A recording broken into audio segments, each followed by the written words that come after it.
over temperature protection has been tripped, which is this one here.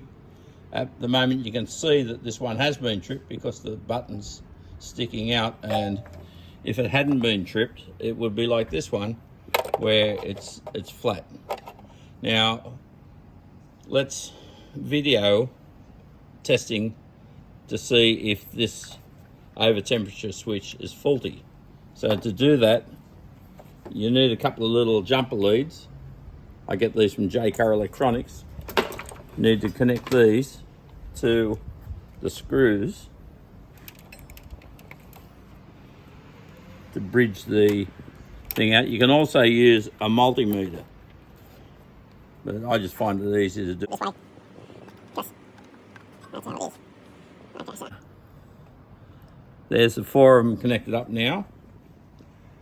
Now what I need to do is connect the 12-volt power up, and to do that I've got another little cable here that I use.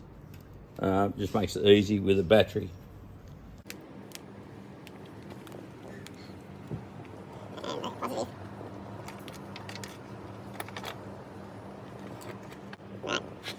Clip on the other end.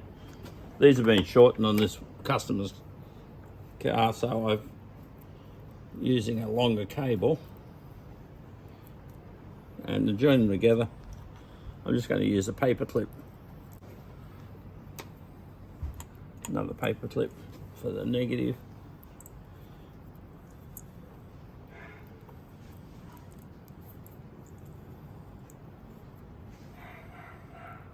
There we go there. Make sure they don't touch each other. Then when I connect the negative, when I connect up, there's 2 things that should happen. This digital display should come on, and this blue light should come on. So here we go, we'll connect the switch wire to the battery. Digital display comes on, blue light comes on. Now if I take this off, you can see the blue lights come back off. It's not working. But when I press the reset button in, you watch the reset, and now the blue light's on. So the reset had been tripped, and now the heater works.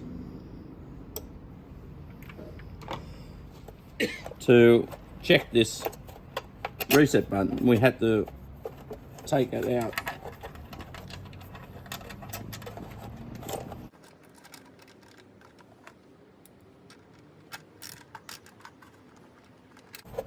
There it is there.